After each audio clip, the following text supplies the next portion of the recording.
Está entrando no ar o programa Obras de Pedro de Camargo. Produção e apresentação Moisés Santos.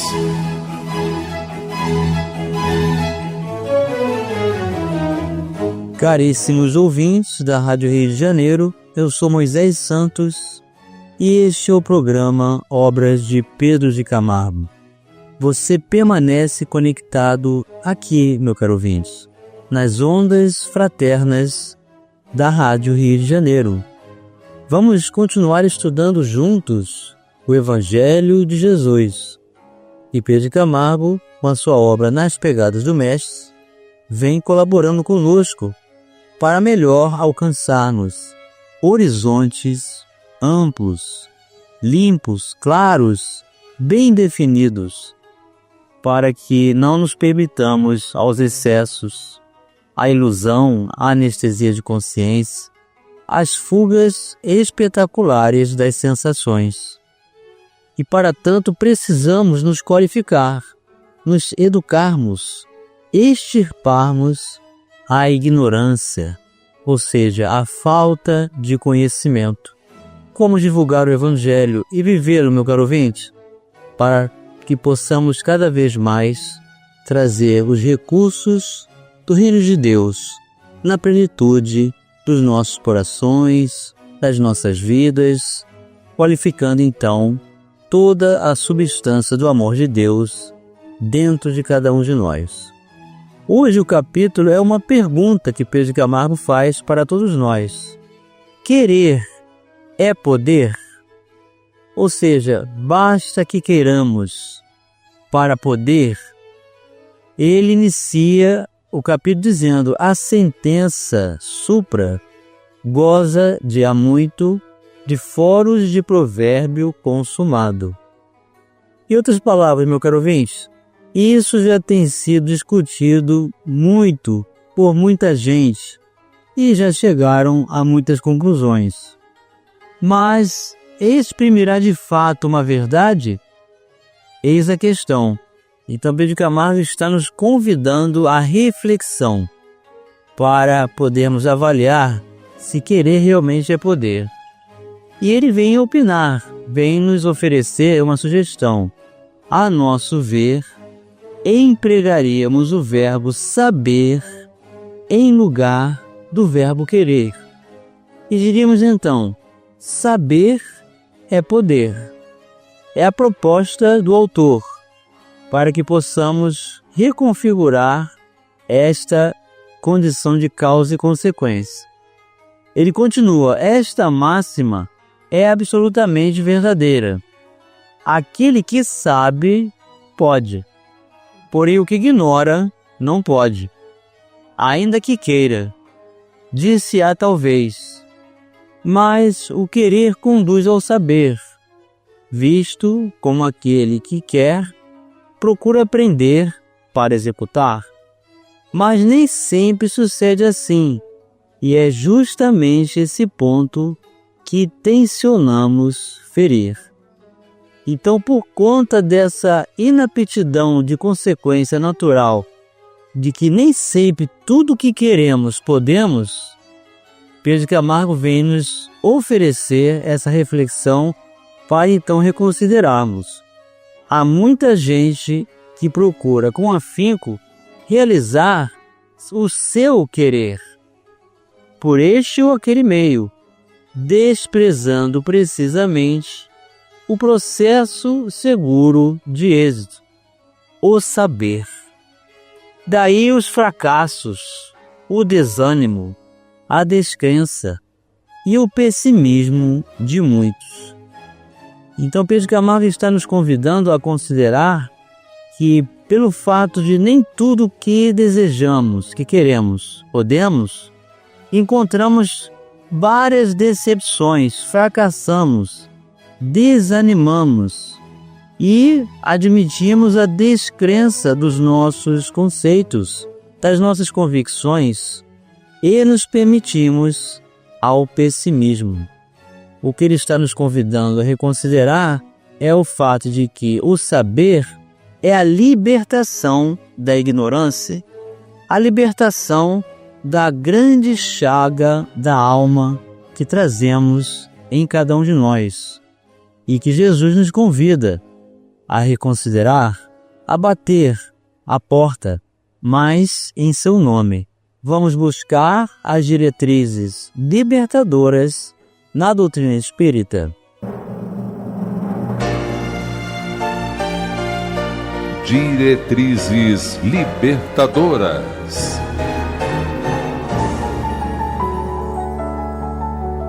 Do Evangelho segundo o Espiritismo, em seu capítulo 25, sob o título Buscai e achareis. Ajuda-te a ti mesmo, que o céu te ajudará. O item 2. Allan Kardec escreve: do ponto de vista terreno, a máxima buscai e achareis é análoga a esta outra: ajuda-te a ti mesmo, que o céu te ajudará. É o princípio da lei do trabalho e, por conseguinte, da lei do progresso.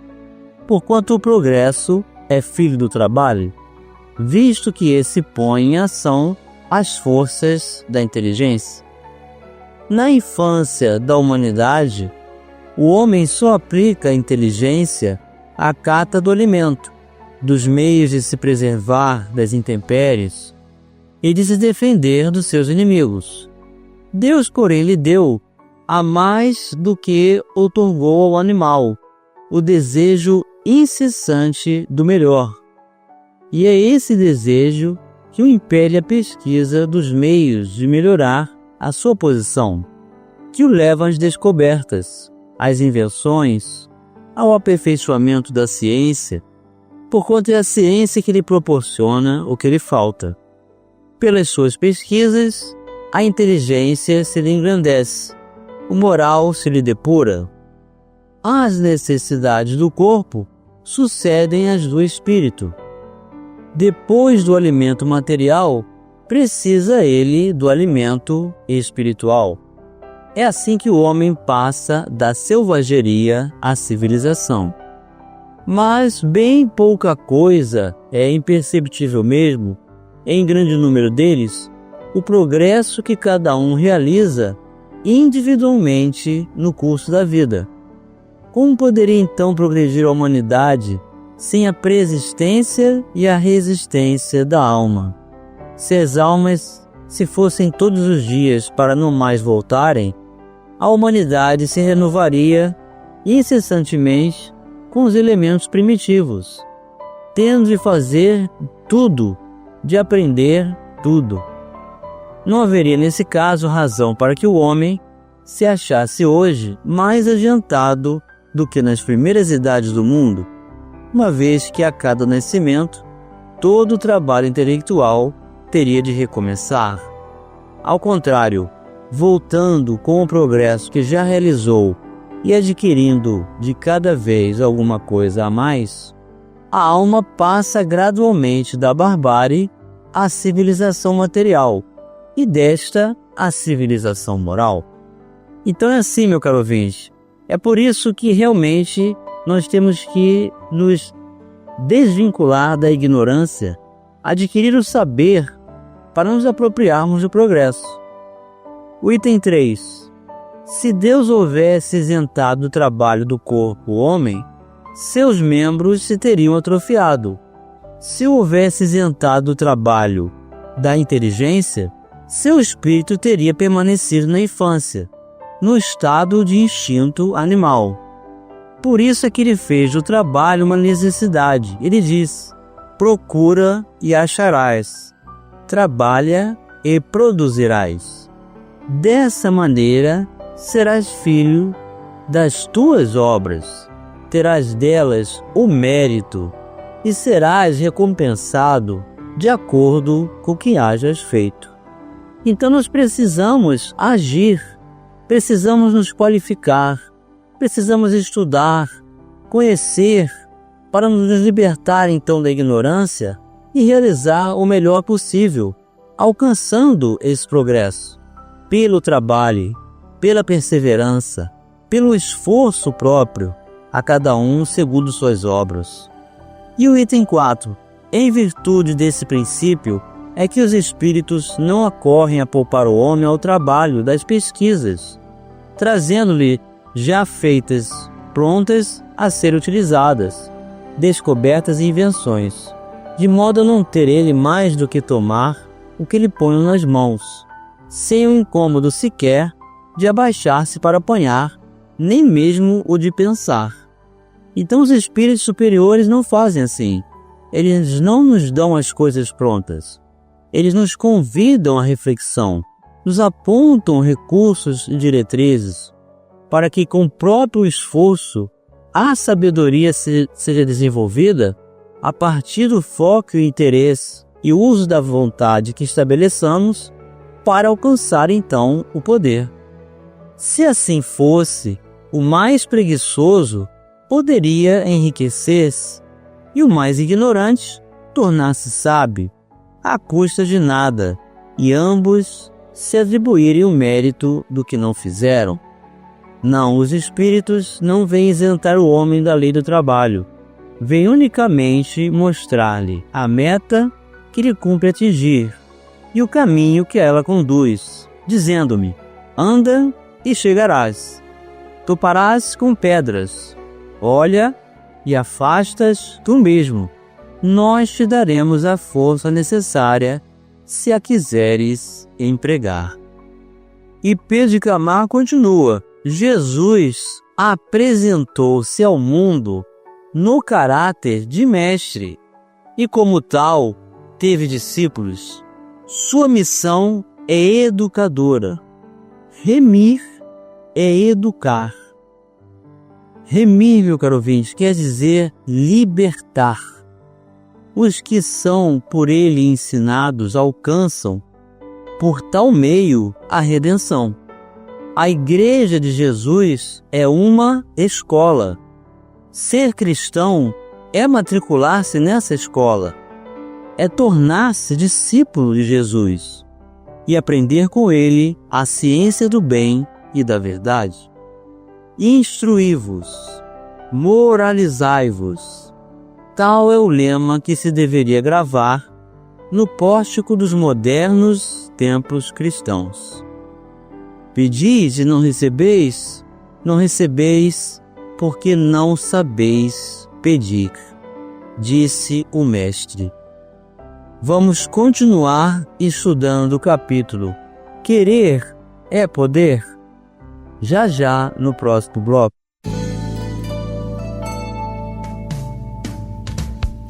Participe do programa Obras de Pedro de Camargo enviando sua mensagem, dúvida ou sugestão pelo e-mail opg@radioriodejaneiro.am.br ou pelo WhatsApp da Rádio Rio de Janeiro 984867633 aos cuidados de Moisés Santos. Voltamos a apresentar o programa Obras de Pedro de Camargo. Produção e apresentação Moisés Santos.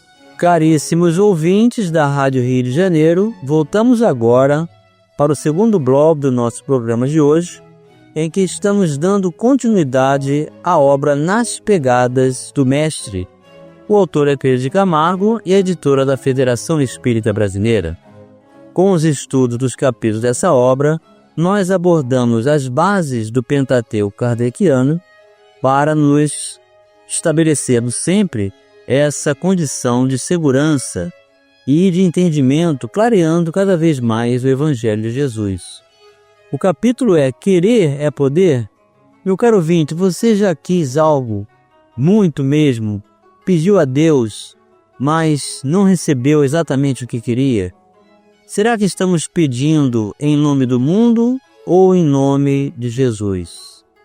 Temos que refletir. É nesse sentido que Pedro de Camargo está questionando, convidando-nos a reconsiderar e substituir o querer é poder por querer é saber. Ele continua dizendo: a questão, pois, é de saber E Jesus disse: eu sou a luz do mundo.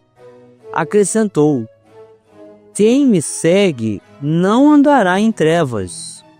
Pelo contrário, receberá a luz da vida. Eu não vim condenar, mas salvar o mundo. E a condenação é esta: a luz veio ao mundo, e os homens amaram mais as trevas do que a luz. Isto porque eram más as suas obras. Porquanto todo aquele que pratica o mal aborrece a luz, e não vem para a luz, a fim de que suas obras não sejam erguidas.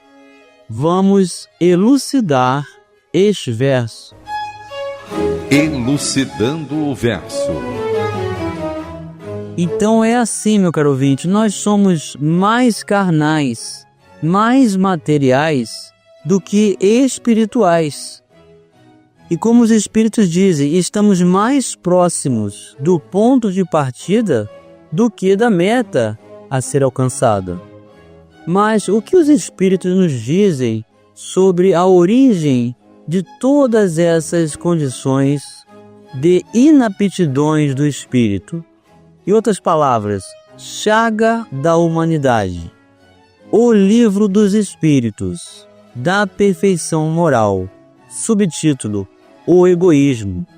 Kardec fez a pergunta 913. Dentre os vícios, qual que se pode considerar radical? E os instrutores superiores da humanidade, sob a égide de Jesus, respondem: temo-lo dito muitas vezes, o egoísmo. Daí deriva todo o mal. Estudai todos os vícios, e vereis que no fundo de todos há egoísmo. Por mais que lhes deis combate, não chegareis a extirpá-los, enquanto não atacardes o mal pela raiz, enquanto não lhe houverdes destruído a causa. Tendam, pois, todos os esforços para esse efeito, porquanto aí é que está a verdadeira chaga da sociedade. Quem quiser, desde esta vida, ir aproximando-se da perfeição moral, deve expurgar o seu coração de todo o sentimento de egoísmo, visto ser o egoísmo incompatível com a justiça, o amor e a caridade. Ele neutraliza todas as outras qualidades. Então observemos bem, meu caro ouvinte, justiça divina, amor e caridade são as características da presença de Jesus em toda parte, onde quer que se encontre, mesmo que não seja pronunciado o seu nome. Aí não haverá egoísmo. E a questão 914. Fundando seu egoísmo no sentimento do interesse pessoal, bem difícil parece extirpá-lo inteiramente do coração humano. Chegar-se-á a consegui-lo? Então, a Kardec está fazendo a pergunta que todos nós faremos. É realmente possível extirpar o egoísmo dos nossos corações, meu caro ouvinte? Do coração das pessoas? Essa chaga da humanidade é a origem de todos os vícios, ilusões, fugas, anestesia da consciência, excessos, construção de todos os males, amando mais as trevas do que a luz?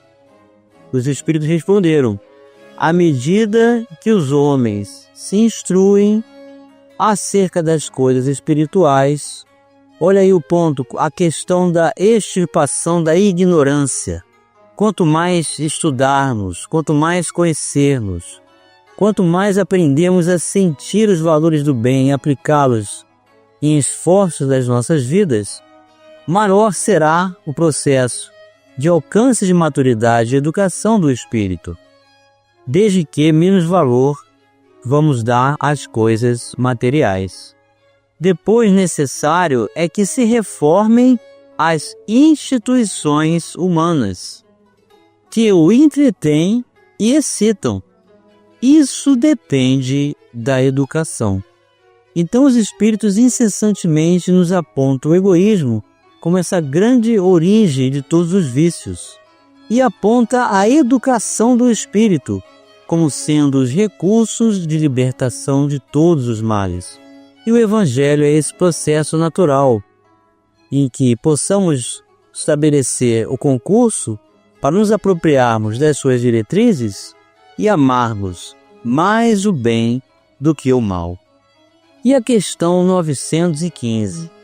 Por ser inerente à espécie humana, o egoísmo não constituirá sempre um obstáculo ao reinado do bem absoluto na Terra? É exato que no egoísmo tendes o vosso maior mal, porém ele se prende à inferioridade dos espíritos encarnados na Terra, e não à humanidade mesma. Ora, depurando-se por encarnações sucessivas, os espíritos se despojam do egoísmo, como de suas outras impurezas. Não existirá na Terra nenhum homem isento de egoísmo e praticante da caridade? Há muito mais homens assim do que supondes. Apenas não os conheceis, porque a virtude foge à viva claridade do dia, desde que haja um, porque não haverá 10. Havendo 10, porque não haverá 1000 e assim por diante. E Pedro Camargo vai concluir o capítulo dizendo: como se vê, tudo se resume numa questão de luz. A condenação dos que a rejeitam consiste em permanecerem nas trevas. As trevas são o Hades. Quem vive em trevas nada pode, porque tudo ignora. Tudo ignora porque nada aprende. Nada aprende porque repudia a luz que se lhe oferece. Estes tais estão por si próprios condenados. Saber é poder, repetimos. Aquele que sabe, pode. Aquele que quer e ignora a maneira de realizar seu querer, não pode coisa alguma. O que vive na luz, pode. O que vive em trevas, não pode, ainda mesmo que queira. A salvação está na luz. O cristianismo é luz. Jesus é mestre. A escola é o seu tempo. Então, eis a diretriz apontada para todos nós realizarmos esse procedimento, meu caro ouvinte: a aquisição do conhecimento e a libertação da ignorância de todos os males, construindo em nossos espíritos todos esses valores para o bem. Então, saber é poder. Você concorda comigo, meu caro ouvinte? Concorda com Pedro de Camargo? Pois chegou o momento de você ouvir a mensagem do Mestre. Mensagem do Mestre.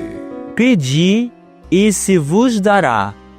Buscai e achareis. Batei a porta e se vos abrirá.